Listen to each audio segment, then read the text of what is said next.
A Voz do Tradutor está chegando ao YouTube, então inscreva-se no canal, curta esse vídeo e compartilhe com seus amigos.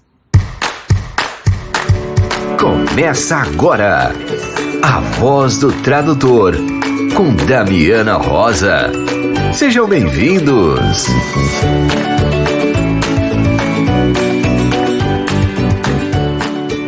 Olá, querido ouvinte! Aqui é a Damiana Rosa e estamos no ar mais uma vez com a Voz do Tradutor.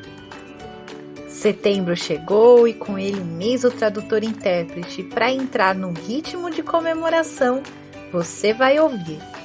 Barcamp de Jundiaí organiza encontro para curtir a natureza na Serra do Japi. 5º Fórum Nacional de Revisão de Textos vem aí.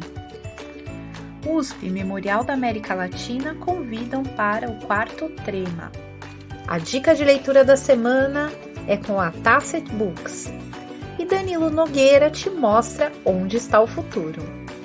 A pausa para o café é um bate-papo inspirador com a professora doutora Cissa Lopes.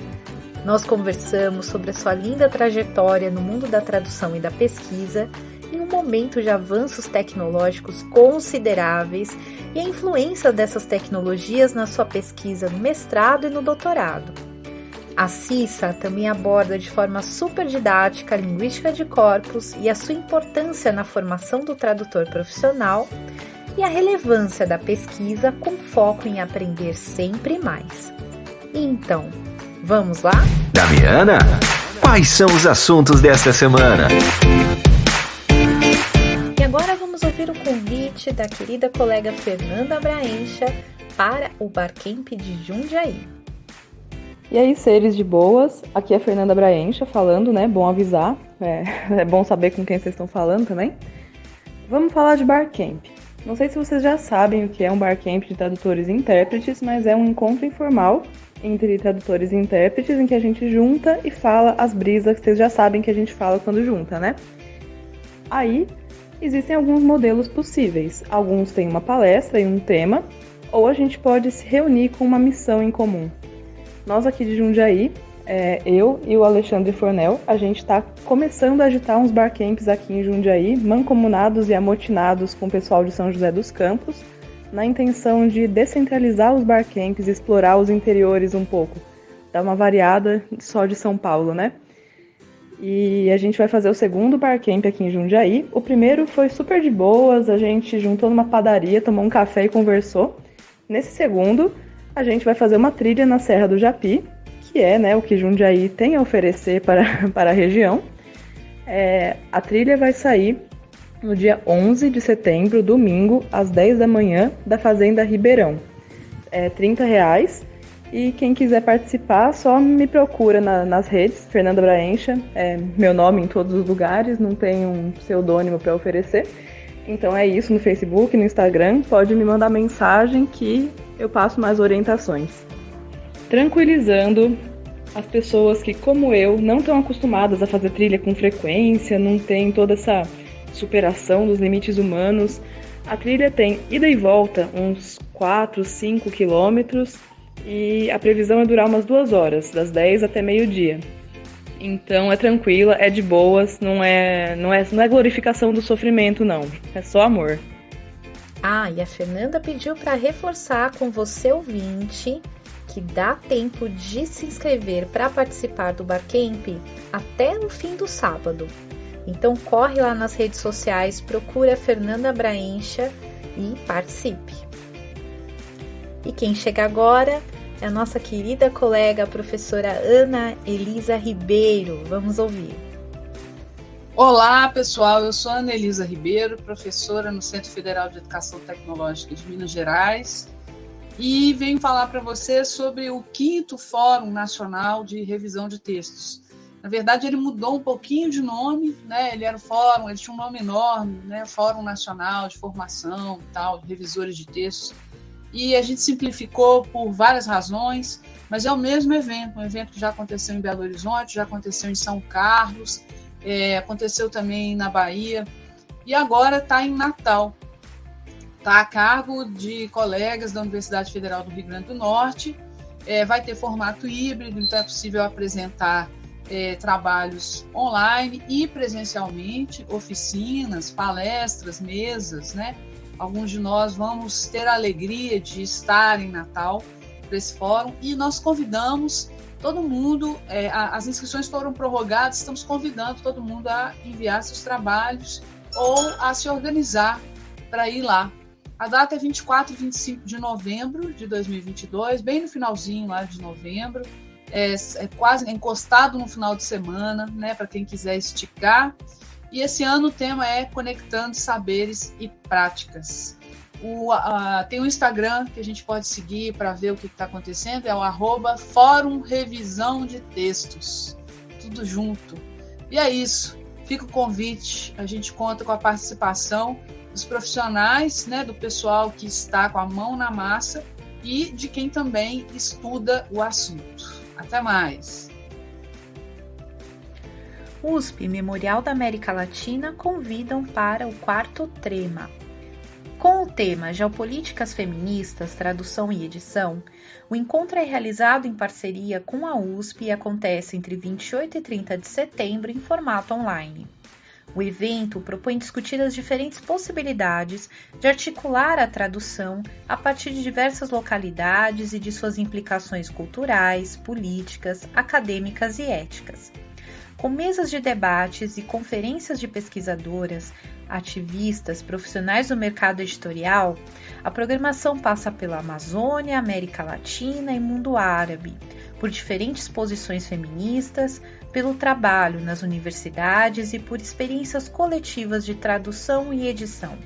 O evento contará com interpretação simultânea em espanhol, português e libras e será transmitido no canal do YouTube do Memorial da América Latina.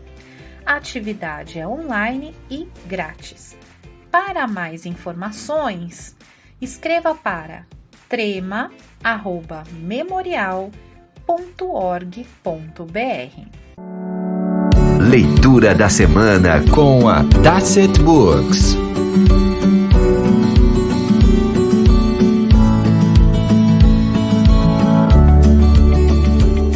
Olá, eu sou a Maíra da Tacit Books e trago para vocês a dica da semana.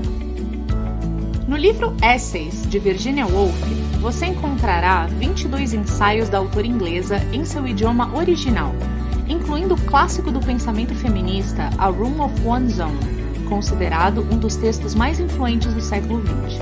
O livro conta também com muitos dos seus ensaios sobre crítica literária. Gostaram da dica? Para conhecer outros títulos da Tacit Books, acesse nosso site www.tacitbooks.com. Um grande abraço e boa leitura! O avesso da tradução com Danilo Nogueira. Olha, desculpe, mas não deu para terminar a aulinha de tradução a tempo de gravar para hoje. Vamos ver se eu consigo terminar no fim de semana e fazer alguma coisa mais profunda, mais bacana, mais direitinho do que as duas anteriores, porque realmente eu acho que você merece mais. Porém, deixa eu aproveitar o espaço para contar uma historinha. Não uma historinha não, é uma série de historinhas entrelaçadas. Começa lá para 1970 e Amendoim Torradinho, quando eu ouvi numa reunião da Brates e uma acadêmica de tradução que tradução tinha que ser feita em manuscrito. Caneta na mão, papel maço na mesa. Depois um datilógrafo batia a máquina. Naquele tempo a gente batia a máquina as coisas. O português mudou um pouco. Quando ela soube que eu traduzia direto na minha máquina de escrever uma Valente Olivetti Studio 44, ela comentou: talvez para a tradução técnica ainda dê, mas para a literária é impossível. A condescendência dela para com os vis mortais como eu, que não traduziam a grande literatura, era tocante. Ai, meu coração até chorava. Tempos depois eu troquei a minha máquina de escrever mecânica por uma elétrica, e aí quem reclamou não foram os estudantes, foram os outros tradutores, que diziam que o pagamento das traduções não justificava a compra de uma máquina elétrica. Mais tarde ainda, eu comprei um computador, Aí foi um Deus nos acuda, viu? Cheguei a ser ridicularizado por um colega em uma mesa redonda de tradutores. O indivíduo disse que eu sou um bom datilógrafo e penso antes de escrever. Portanto, não preciso de um computador. Muito modesto, ele, muito modesto. Depois, um dia, eu disse para um grupinho que eu entregava a tradução em disquete. Sabe, disquete, tinha disquete antigamente. Cristo Redentor. E o cliente depois imprimia no papel timbrado dele. Santo perereco, viu? Santo perereco. Ouviu que Satanás não tinha ouvido da sogra. Um absurdo total. Tradução se entregava impressa, meu Deus do céu. Até por uma questão de segurança. Vai que o cliente mexe no nosso serviço. Credo. Foi mais ou menos nessa época, em algum momento dos fins do milênio passado, que eu parei de cobrar por lauda. A lauda era um negócio muito bacana para você fazer na máquina de escrever. No computador é complicado. Tem gente que até hoje cobra por lauda e define lauda em termos de número de toques ou de palavras.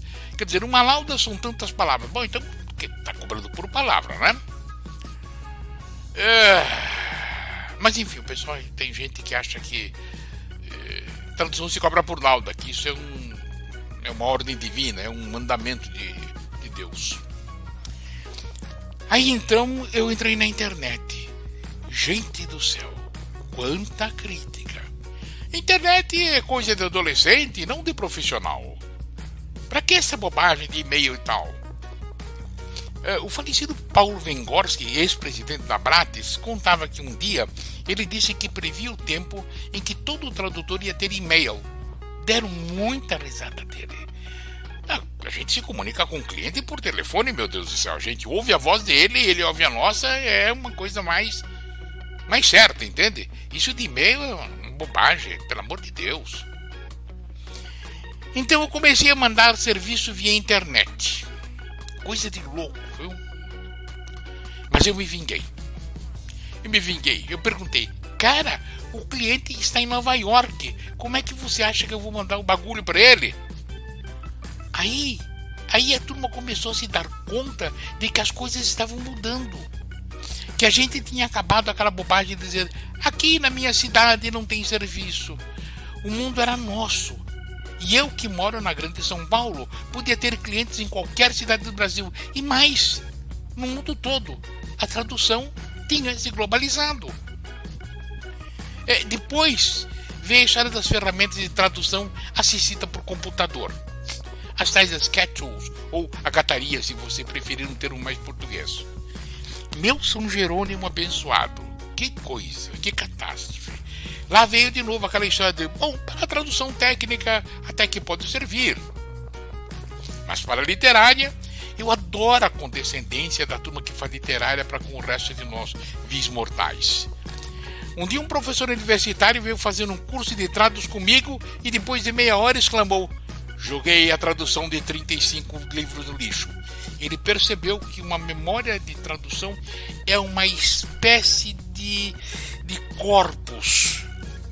E ele tinha jogado um corpus de milhões de palavras no lixo. Um colega me disse que tinha testado o WordFast, mas que gostava de juntar duas frases inglesas em uma só portuguesa. E por isso, essa coisa do WordFast para ela não servia, senão ficava aquele picadinho estilístico do inglês, né? Mostrei para ela o comandinho de fundir segmentos do WordFast, que permitia juntar 2 frases, 3 frases, 4 frases em uma. E tem outro comando de dividir segmentos que permite dividir uma frase em 2, 3, 4 ou 5 frases. Ela ficou toda surpresa. Ela não sabia disso. Ficamos amigos, até hoje ela é minha amiga. Que bom, fico contente com isso. Outra me disse que traduzir do inglês usando a gataria até que podia dar certo. Mas ela traduzia do alemão, sabe, com aquelas palavrões todos e não ia dar certo. Eu adoro a condescendência com que a turma do alemão trata os tradutores de inglês. Expliquei para ela que o Trados tinha sido inventado por 2 alemães para traduzir do alemão para o inglês. Isso deixou a mulher totalmente sem argumentos, ela ficou abobada. Bom, hoje eu pendurei as chuteiras, como você deve saber, mas o conservadorismo tradutório perdura. Agora é a vez da tradução automática. Uma porção de gente escandalizada com a ideia de revisar a tradução automática, a tal da história da MTPE, enquanto que um número cada vez maior de tradutores dedica cada vez mais tempo a esse tipo de trabalho. Demora um pouco até entender como se faz, demora um pouco para entender quanto é que a gente pode aceitar de pagamento, e nos primeiros trabalhos é comum fazer bobagem, cometer erros e perder dinheiro. Você aceita, diz, bom, 10 tá bom, e depois você descobre que por menos de 20 não vale a pena. Mas uma vez que você aprenda como funciona, é sopa no mel. Vai firme mesmo, que aí é que está o futuro. Antes de terminar, deixa eu dar uma sugestão. Não seja ludita. Não sabe o que é ludita? Ah, pelo amor de Deus. Vai ver o dicionário. L-U-D-I-T-A. Ludita. L de lata. Procura no dicionário. É uma palavra muito importante. Mas por hoje é só. Espero que você tenha gostado e obrigado pela companhia. Até semana que vem. Se São Jerônimo quiser. Ah, que tal uma pausa para o café? Na voz do tradutor, entrevista.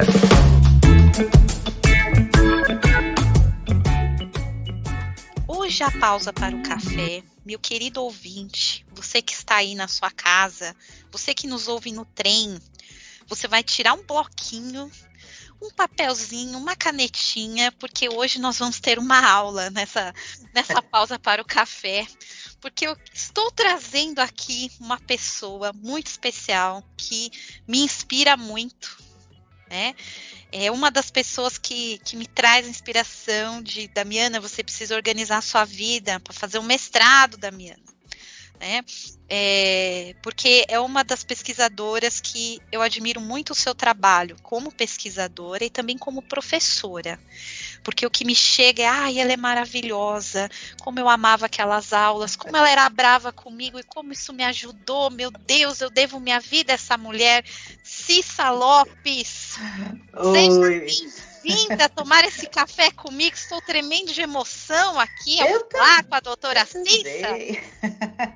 Eu também, muito obrigada pelo convite, Damiana, é um prazer estar aqui com vocês, viu? E aqui está a ex-professora aposentada já, com toda a disposição para poder dar informação e bater esse papo no cafezinho, é um prazer. Você que nos ouve do futuro, essa é uma mulher que fez história aqui no Brasil, viu? Na história da tradução do Brasil. Que ela fala, professora aposentada, mas que formou uma geração de tradutores que hoje ocupa as agências, que estão no mercado. Então, primeiro eu queria te agradecer, Cissa, por você ser essa pessoa iluminada. Como eu falei antes aqui da gente começar a gravar, que você continue sempre sendo esse sol que vai nos indicando os caminhos, né?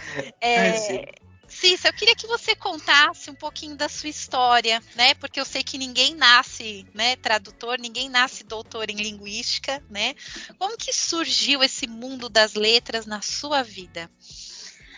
Olha, Damiana, rapidinho eu vou dizer para você que o mundo das letras surgiu depois que eu entrei em bioquímica e farmácia na faculdade. Então, primeiro eu terminei o ensino médio na época, né, colegial, muito cedo, com 16 anos. Fiz técnico em patologia clínica no Mackenzie, o colegial tinha essa formação. E uma amiga minha, à época, ela tinha um sonho de morar no exterior. E eu acompanhei, falei, vamos lá, vamos ver como é que é esse negócio. Eu sempre fui uma ótima aluna do francês, tinha alguns problemas com a língua inglesa, mas eu ia tocando. E essa minha amiga foi fazer testes para poder ganhar a bolsa de estudos para morar no exterior, e eu fui de brincadeira com ela. Me lembro até hoje, fomos lá na rua Oscar Porto, tinha uma escola lá de inglês, a gente fez lá a inscrição, fizemos as provas, eu passei e ela não. Resultado, eu ganhei uma bolsa. Meu Deus. E ela não. Amiga, Cissa. Até hoje. Marcele Sigvald de Oliveira, mas depois ela foi também, então depois eu fiquei com a consciência bem tranquila. Mas, enfim. Beijo, Marcele, um beijo pra você. E aí, aí eu quis forçar a situação para eu ir para a França, para o Canadá, qualquer lugar que falasse francês, mas a bolsa veio para os Estados Unidos, então eu fui. Falando muito mal inglês, porque eu falei, agora eu aprendo ou eu não aprendo e volto e pronto, acabou. Ou vai ou racha. Eu fui, eu tive que fazer o último ano do ensino médio lá de novo, e de repente eu me dedicava muito para escrever, para ler, para falar, e eu comecei a fazer as disciplinas, era literatura indígena, prática de escrita de inglês medieval, tudo que era de inglês eu fazia, porque eu não tinha o compromisso de fazer as disciplinas, digamos assim, de formação, porque eu já tinha feito aqui no Brasil. Eu só sei que eu fui me apaixonando pela coisa da língua, não pelo inglês, mas pela questão mesmo de você, de você entender, os mecanismos, como é que você aprende uma língua estrangeira em especial. Voltei para o Brasil e falei para minha família, biologia, bioquímica e farmácia, pode esquecer. Vou fazer cursinho e vou tentar de novo faculdade, só que agora eu quero letras. E eu acho que a questão de você não só aprender uma outra língua, mas também de você perceber como era importante que as pessoas tivessem os documentos na outra língua, enfim, eu achava assim, não, tem que ter uma outra coisa, além de ensinar, que possa também agregar, E aí eu descobri a área de tradução e interpretação.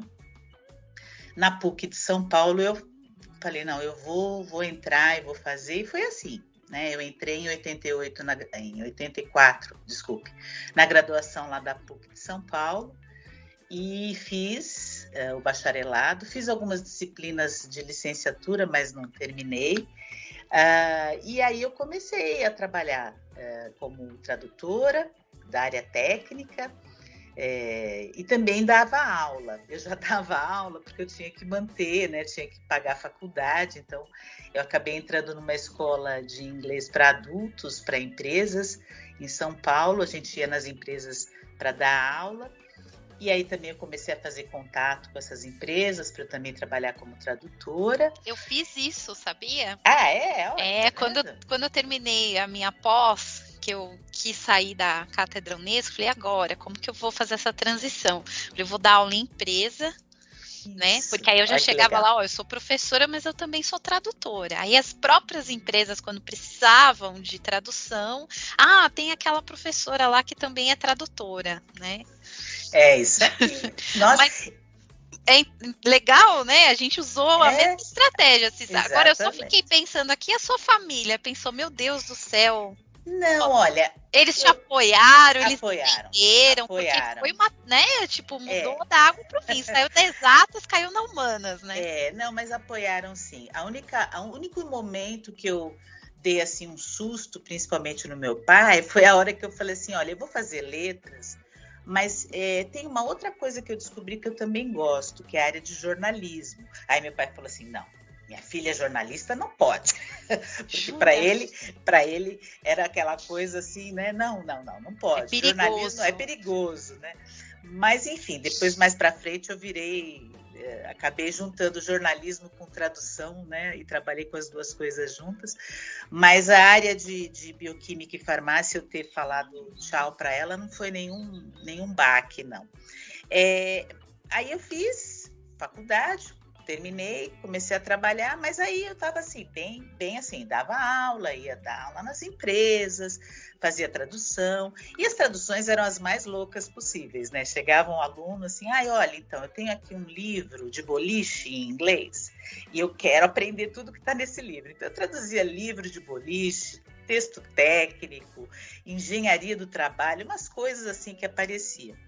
E na escola eu ia bem, eu estava dando aula, né, nas empresas, mas eu também auxiliava lá a direção da escola e eu contratava professores, eu era responsável por isso. E eu percebia cada vez menos contratação de pessoal da letras. Eu contratava muito pessoal que gostava de inglês, que queria fazer, enfim, né, um trabalhinho de bico e tal. Eu falei assim, nossa, mas onde é que foi parar esse pessoal da letras, né? E aí, em 97, uma amiga minha, colega na época também, ela falou assim, vamos fazer o mestrado, porque aí você, de repente, você consegue ser professora na área de letras e vai ver como é que tá a formação do pessoal. E aí, em 97, eu fui fazer LAEL, né, que é o programa de pós-graduação da PUC em Linguística Aplicada, e quem me levou para lá foi a Andrea Kogan, que foi, na verdade, quem me incentivou, mais ou menos assim, olha, acho que o espaço, né, depois de 10 anos dentro da sala de aula de empresa, de escola de idiomas, está pequeno para você, vai lá e, de repente, faz pesquisa e tal. E eu fui parar na Linguística Aplicada depois de 10 anos, Damiana, e eu estava assim, na parte prática, dando aula, fazendo tradução, e muita coisa já tinha mudado, né? Então, eu tive que correr atrás também, porque aquela graduação que eu fiz, né, depois de 10 anos, tinham muitos conceitos teóricos que já tinham, né, sido...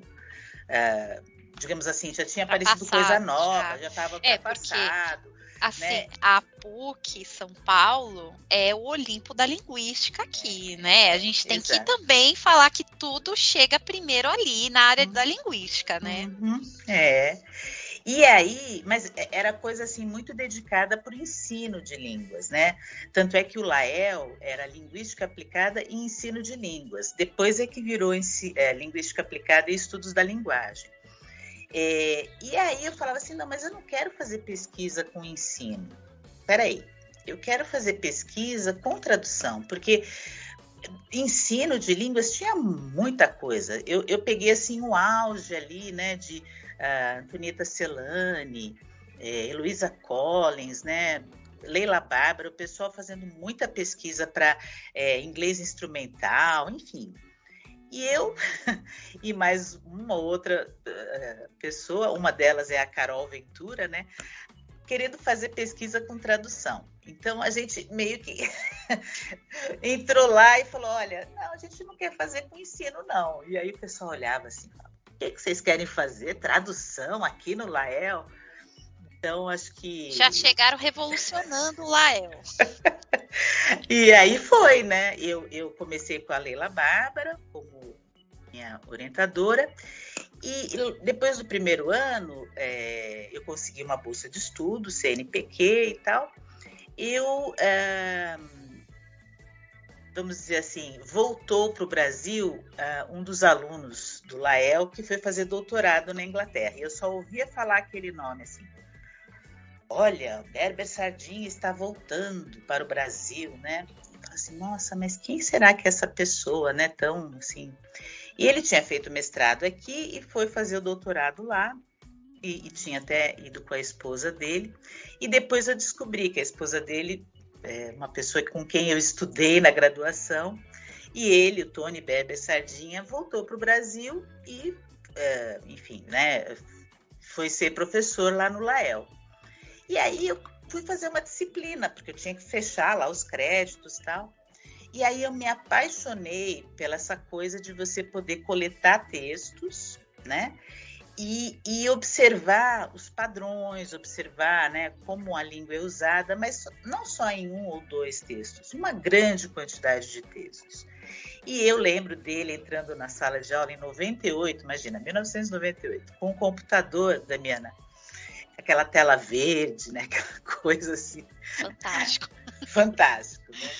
E quando tinha que instalar um programa, tinha assim uma pilha de disquetezinhos, né? Que ficava colocando e tirando, colocando e tirando. Mas ele é uma pessoa apaixonada por essa área de linguística de corpos, que era uma novidade no Brasil. E eu falei assim, nossa, mas eu já li sobre isso, né, nas minhas andanças por bibliotecas, principalmente na Europa, muita gente faz pesquisa com tradução e linguística de corpos. Então, eu fui atrás. E aí, em comum acordo com a Leila, eu acabei migrando, né, da orientação dela para orientação com ele. Então, eu fui a primeira orientanda dele, né? E aí veio a internet. Aí sim a gente fechou o meu projeto.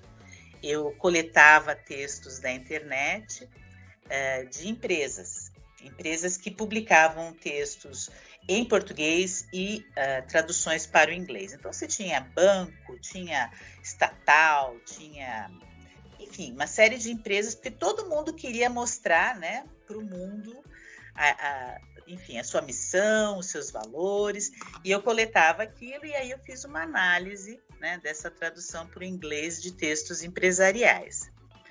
E 2000, né, defendi lá a minha dissertação. Mas aí eu fiquei com o bichinho da pesquisa, sabe, Damiana? Porque quando você começa, você fala assim... Não para mais, né? Não para. E a internet trazia cada vez mais possibilidades. Então, o que a gente tinha que usar aquele monte de disquete passou a ser mais fácil pela internet de você fazer uso, né? Apareceram programas que você gerava sem precisar de instalação, enfim. O desenvolvimento foi muito rápido. Então, entre 2000 e 2006, eu percebi assim, muita coisa acontecendo. E eu já era professora na faculdade, aí eu já estava dando aula, né? Já tinha o meu mestrado, fui dar aula na hoje Cruzeiro do Sul, Universidade Cruzeiro do Sul, e lá era licenciatura só, então eu dava aula de língua inglesa, de estágio, formação de professores, prática de ensino. Mas eu comecei a fazer tradução na área jornalística.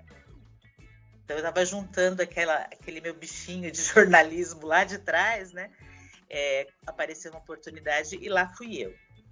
E aí, numa dessas empresas que eu trabalhava, tinham algumas traduções de textos sobre o Brasil que vinham do exterior. Então, assim, lá fora os jornais publicavam sobre o Brasil. E aqui dentro as pessoas queriam saber o que estavam falando da gente. Então, era a tradução do Brasil para brasileiros, né? E aí, a partir disso, veio a ideia do doutorado. Eu coletei textos sobre o Brasil, do exterior, e as traduções que eram feitas aqui, não por mim, mas por outros tradutores, né? Para ver qual que era a imagem do Brasil no exterior. E aí foi a pesquisa de 2006 a 2010, quando eu terminei o doutorado. Mas veja, eu quero falar uma coisa que é importante, Damiana. Eu não fiz doutorado para poder prestar concurso, para poder pegar esse título e fazer alguma coisa. Eu fiz porque eu queria continuar a pesquisa. Então, o que eu deixo aqui, né, minha primeira dica é: o estudo não precisa ser necessariamente aquele diploma que vai, né, por causa daquele título, te trazer alguma coisa. Mas é o seu conhecimento. Então, eu sempre digo que eu tive assim, um salto muito grande como professora, como tradutora, por eu ter feito mais pesquisa. Mas, Cissa, você me inspira por isso. Eu tô aqui emocionada.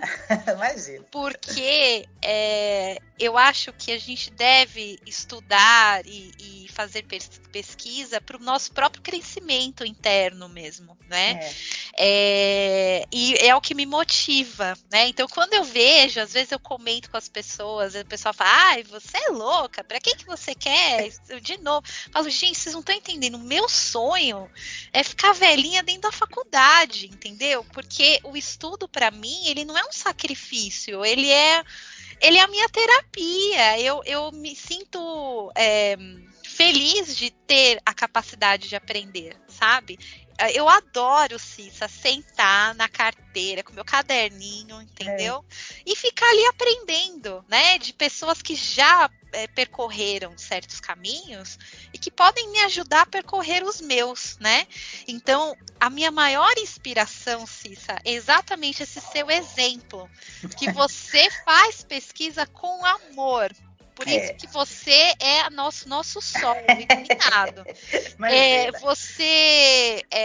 E o que eu acho mais bacana, né, é que você pegou essa fase bem do início, né, da internet, né? Eu imagino o seu orientador, quanto que ele trouxe de novidade na mala, né? Porque era muito difícil ainda essa chegada da informação, tinha um delay grande ainda, né? Porque a internet ela existia, mas a gente estava na web 1.0, que era aquela coisa bem institucional, né? Era bem formalizada, não tinha essa coisa da gente ter blog, de qualquer pessoa poder publicar na internet, era muito caro ter um site, né? Era um processo bem diferente aí o contexto, né, do que você fez o mestrado. E é interessante você falar dessa coisa da gente querer saber o que se falava sobre o Brasil. Foi inclusive uma época que refletiu muito nos estudos de comunicação. A equipe lá da Cátedra Unesco, né, com a liderança lá do professor José Marques de Mello, na época, publicou muita pesquisa, assim, como que o mundo vê o carnaval, por exemplo. Então, os jornalistas do mundo inteiro coletavam notícias daquele período, traziam, a gente traduzia para analisar como que os japoneses veem o carnaval do Brasil, por exemplo. Que legal, né? Ele publicou até um livro que se chama de Belém a Bagé, que ele queria entender como que os estrangeiros viam o Natal do Brasil, como a forma que nós comemorávamos Tupiniquim, o Natal. Né? Então é interessante como as áreas se conversam, né? Foi um momento que realmente a gente tinha acesso à informação e a gente queria entender como que a gente era visto, né? Essa coisa da globalização, que vamos dizer assim, que lá pelo 2002, 2003, as coisas começaram a ficar muito, muito mais próximas, né? Isso trouxe essa curiosidade. Para você ter uma ideia, Damiana, quando eu comecei a fazer a pesquisa lá do doutorado, nós não criamos hipóteses, né? A linguística aplicada, ela tem essa tendência a fazer pergunta de pesquisa e você vai buscar as respostas.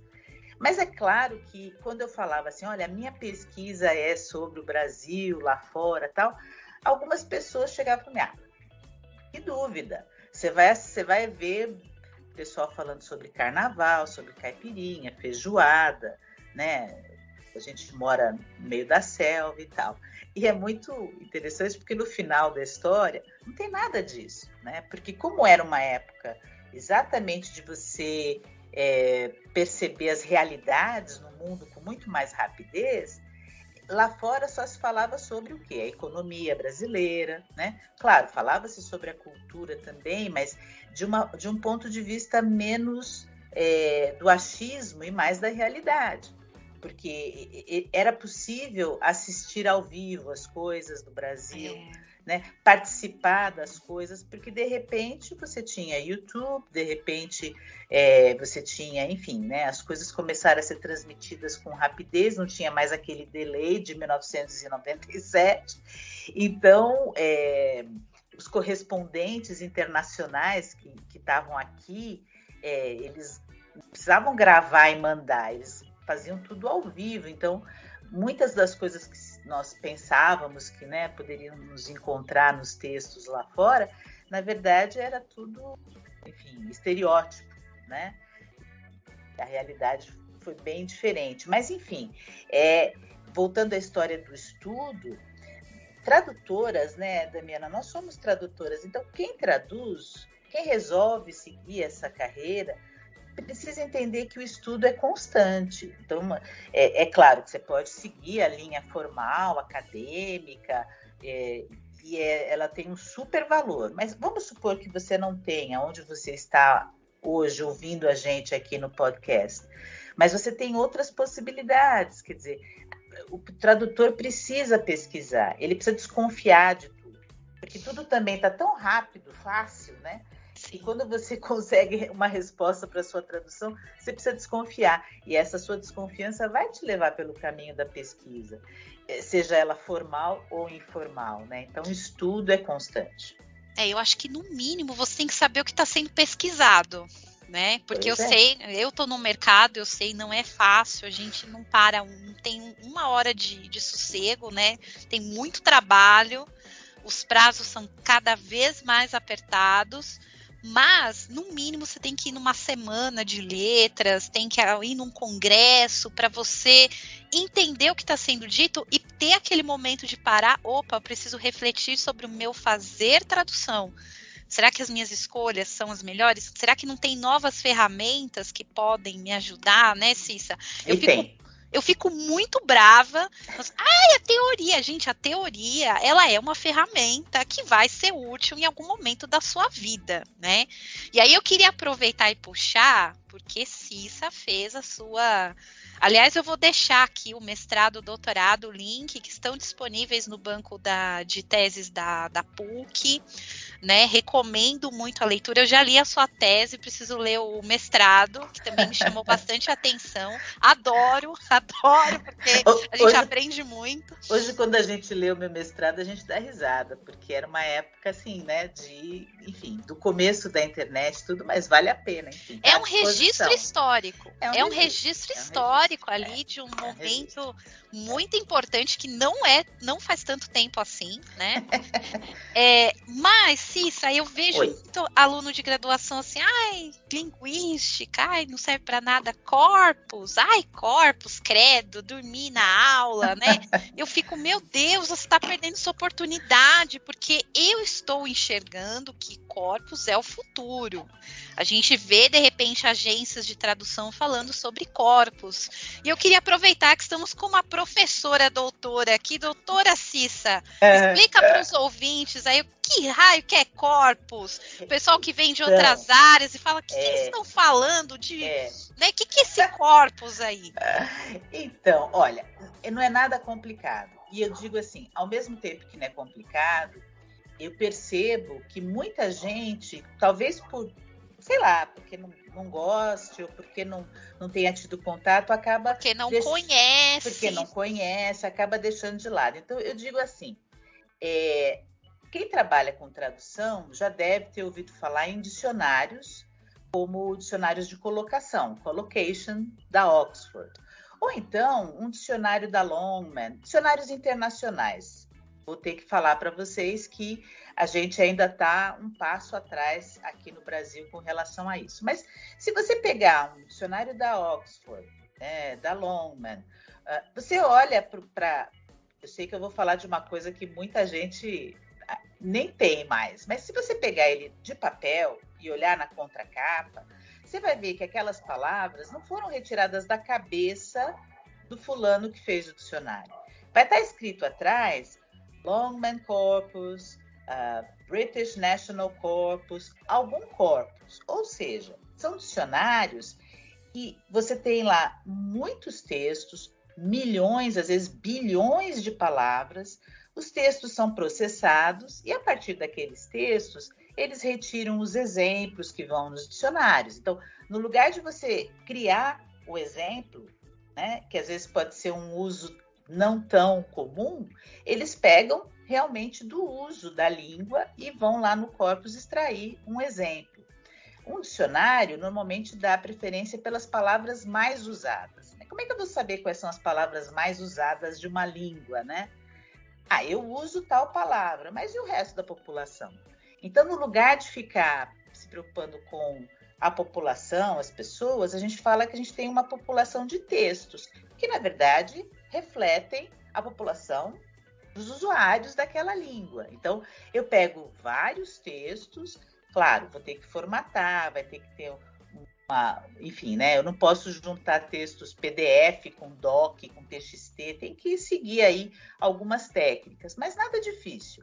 E eu salvo no computador. Uma das premissas, né, de corpus, de linguística de corpus, é que seja lido no computador. Porque se você for ler, né, você, Damiana, eu, Cissa, né, pegar os nossos óculos e ficar lá lendo os textos e procurando as palavras mais usadas, quanto tempo a gente vai demorar? Daqui 100 anos vai ser montado um mini corpus.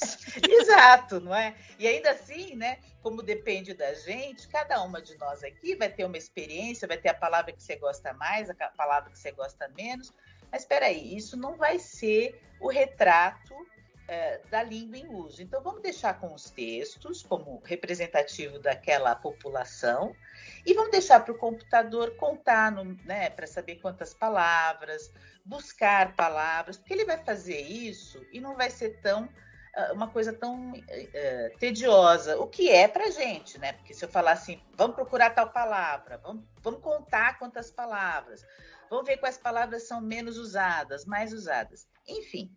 E a busca da linguística de corpos é a busca por padrões, aquilo que realmente é o mais usado. Então, não são palavras isoladas, podem ser grupos, né, conjuntos, né, enfim, do léxico, e aí a gente vai, enfim, fazer estudos que vão desde estilo, metáfora, material didático, porque você pode extrair... Até o infinito. Como diria lá o nosso amigo do Toy Story, né? To the infinity and beyond, não é isso? Então, vamos lá. Agora, eu sempre digo que algumas pessoas falam assim, Cícera, então tá, então peraí, eu tô lá na minha aula, a professora está falando de corpos, eu posso fazer o meu, daquilo que eu quero? De repente você tem uma área aí de tradução que você se interessa mais, eu acho que tem que fazer, eu acho que a gente aprende a teoria, como você falou, né? Mas depois a gente pode aplicar para a nossa vida. Então, aqui eu quero deixar registrado alunos que fizeram comigo o TCC, que usaram corpos, fizeram seus próprios corpora, né? E que depois, quando entraram lá para as agências de tradução, para as editoras, descobriram que lá dentro o caminho para o sucesso passava justamente por fazer uso disso. E aí voltaram para mim, professora, como é que é mesmo que a gente fez lá na faculdade? Então, isso é a prova, Damiana, que não é só teoria, não é só sala de aula, faculdade, porque essa professora, esse professor querem ensinar isso porque eles gostam. Na prática, você também vai ser exigido em algum momento. Então, hoje em dia você ouve falar em Big Data, você ouve falar no corpus do Google, no Coronavirus Corpus, quer dizer, o pessoal que está aí traduzindo coisas da área médica, né, já tem um corpus só sobre Covid-19, coronavírus. E aí, se você não sabe usar isso, se você ficou, né, cochilando na aula ou desprezou, você vai ter que correr atrás. Então é bobagem. Vai perder oportunidade depois, porque agora a gente vê que assim, a gente já entendeu, né, no mundo pós-pandemia, que a máquina não trabalha sozinha e que nós precisamos trabalhar junto com a máquina. Não tem mais competição, né? Como que eu vou trabalhar com uma máquina se eu não sei o que é corpus, gente? Então, para o profissional do futuro, quem quer trabalhar no futuro tem que saber o que é corpus, tem que saber usar um corpus, né, Cícera? Exatamente. E vou dizer mais, eu sei muito bem que eu passei por todas as etapas do Google Tradutor, né?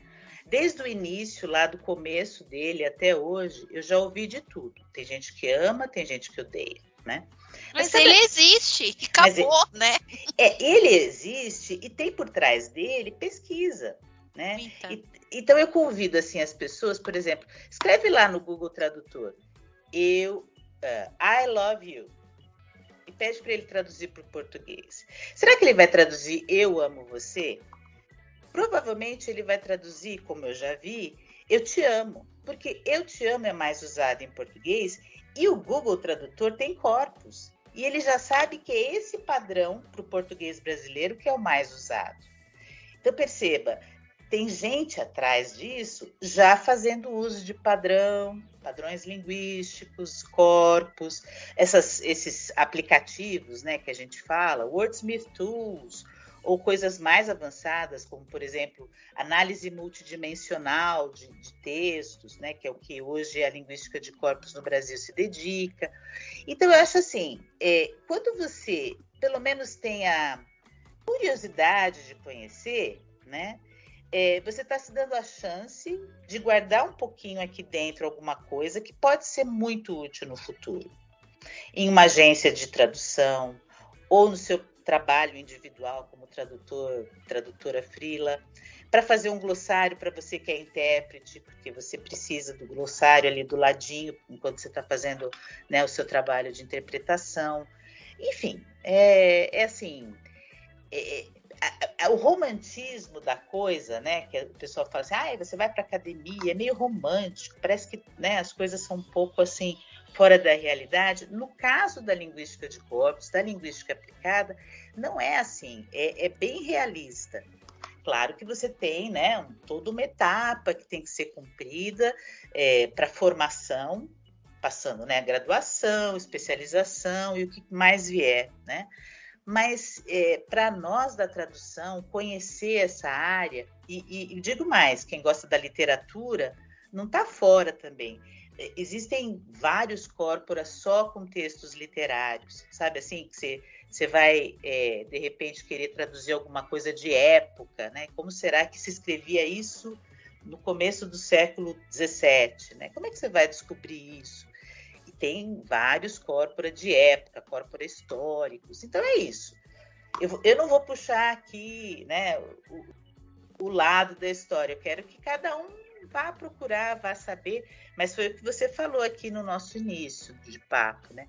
As oportunidades, elas estão aparecendo cada vez mais para quem sabe lidar com a tecnologia. Isso não impede que você faça um trabalho bom. O que eu quero dizer assim, quantidade e qualidade devem, né, caminhar juntos, sem dúvida, né? Não acha assim, vou apertar um botão e está resolvido. Mas é preciso saber apertar um botão correto, né? Exatamente. Para isso precisa de muito estudo, de formação, de técnica, né? Tem até aquela piadinha que rola na internet. Nossa, você cobrou tão caro para apertar um botão, então, mas eu estudei a vida inteira para saber qual botão que eu aperto, né? Exatamente. Cissa, você é a pessoa que viu a internet chegar, acompanhou todo esse processo. Você observa algumas tendências assim mais fortes para esse profissional que está ingressando no mercado agora? Olha, eu percebo assim, eu acho que agora a gente está num momento que a gente tem que separar o joio do trigo, sabe, Daniela? Porque tem muita coisa na internet. Excesso de informação. Tem muitos aplicativos, muitos sites que, enfim, né, fazem análises, te dão o melhor caminho gramatical, lexical, etc. Mas também tem os bons e os ruins, né? Exato. Então, eu sempre digo assim, olha, é claro, aquilo que você investir, você depois pode também cobrar um retorno. E aquilo que for gratuito, você tem que prestar atenção, porque tem uma tendência a erro, né? Mas também tem muita coisa de graça boa e muita coisa que você paga e que também não é legal. No Brasil, eu acho que a gente tem um porém, um entrave, que é a própria internet, né? A questão do acesso à internet, né? Então, a gente está falando de 5G, mas tem gente que mal tem 3G. Né? A gente tem um poço enorme, assim, né, de distância. Então, veja, eu estou numa cidade a 1h30 de São Paulo. E tem lugares aqui onde eu moro que, assim, você pode chorar, sentar e a internet não pega. Então, assim, de nada adianta você ter um aparelho supostamente feito para ser 10G, né? Sei lá, se você não tem uma estrutura. Então, a gente tem que lutar para ter uma estrutura bacana de internet, porque senão também eu acho que é um pouco... a gente acaba ficando um pouco desanimada. Você vai, aprende a usar certa coisa, mas você não tem a internet que vai te fazer chegar lá. Então, Isso é importante, estrutura.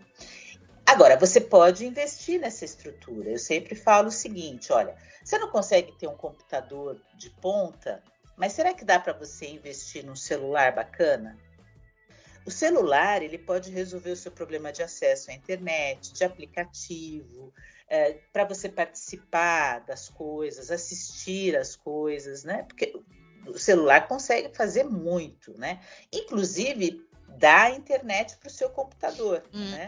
Sim. Então, ter um celular bacana, né? Esse celular que eu estou falando agora com você não é um celular novo, é um celular, né? Mas é um celular que, por exemplo, eu mantenho ele com os aplicativos de trabalho, que são essenciais para mim, e o que não é de trabalho, que vai ocupar espaço, eu vou dispensando, porque a gente também tem que entender isso, né? A gente tem um momento entretenimento e um momento trabalho. Então, é preciso ter, né, os aplicativos, você poder acessar as coisas de onde você estiver. E se você tem interesse, né, em Big Data, enfim, nessas coisas, enfim, Damiana, você precisa chegar e ficar na frente do computador assistindo lives, assistindo cursos, fazendo extensão, revendo coisas, né? Porque tem muita coisa que está lá no YouTube, você pode rever. Eu acho que é importante você saber coisas básicas.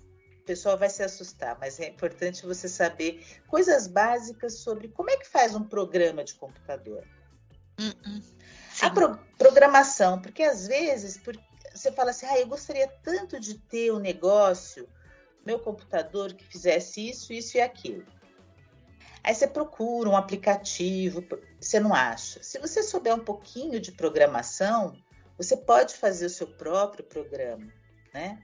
E isso não é que as pessoas não façam, é que às vezes não tem interesse comercial. E quando não há interesse comercial, você não vai encontrar, né?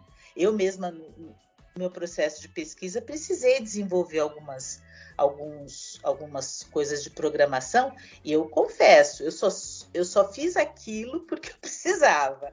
Não me agrada fazer, né? Não é uma coisa que eu gosto, vou fazer uma programação. Não, mas tive que...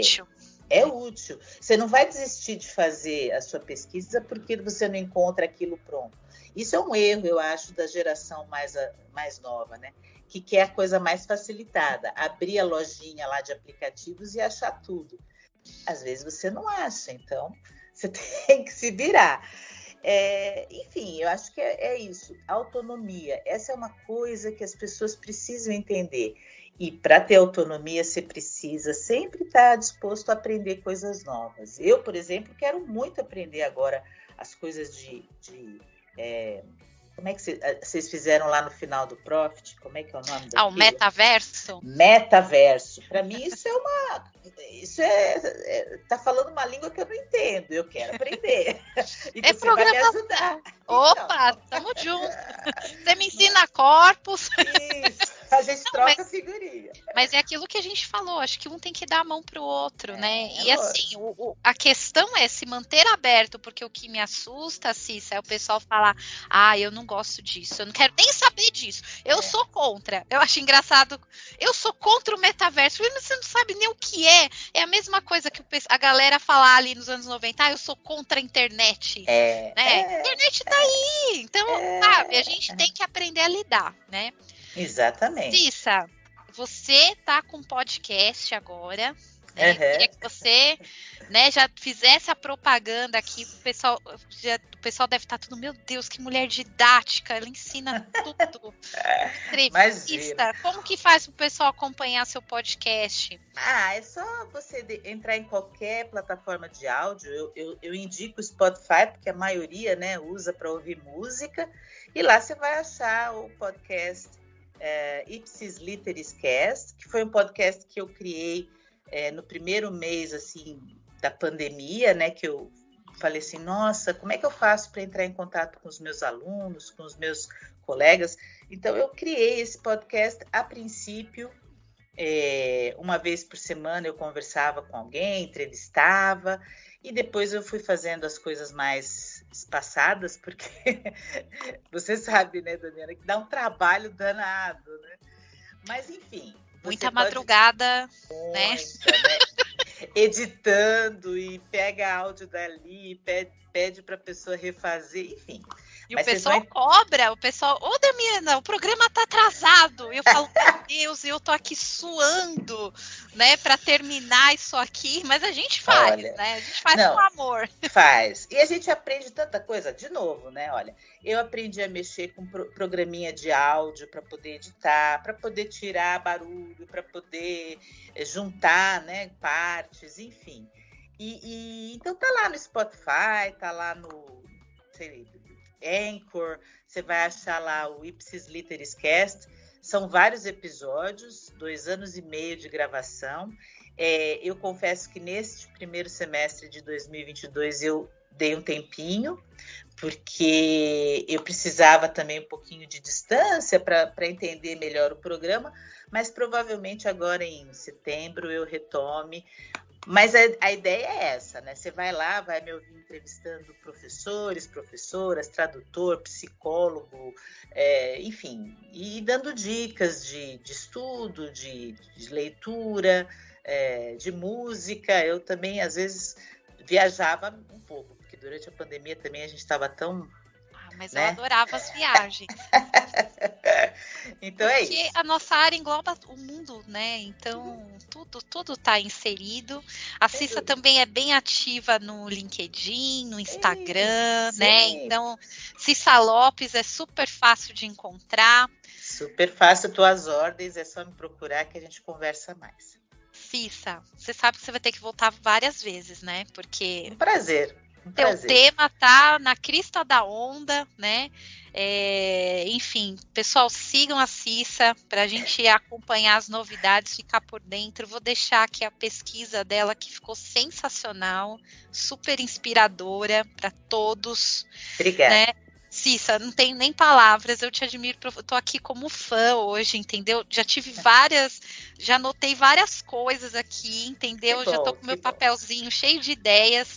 E eu só agradeço tudo que você faz pela categoria e pelo um maravilhoso exemplo que você dá da pesquisa por amor e dessa pesquisa que funciona no nosso dia a dia. Você torna o nosso dia a dia de tradutor melhor, Cissa. Muito obrigada, viu? Obrigada a você pelo convite, por estar aqui. Esse programa que eu admiro muito, a Voz Tradutora é necessária. Continue, Damiana. Eu sei que dá trabalho, mas a gente gosta muito de te ouvir seus convidados. É muito bacana. O pessoal que está aí no trem, no metrô, no ônibus, a caminho do trabalho, da faculdade, com certeza aprende muito com vocês. E isso precisa ser dito. São alternativas, né, que a gente faz assim de maneira voluntária, mas é feito com muito amor e a gente sabe disso. Então, parabéns, viu? Então, tamo junto. Obrigada, Cissa. Um grande abraço. Beijo. Tchau, tchau. 3, 2,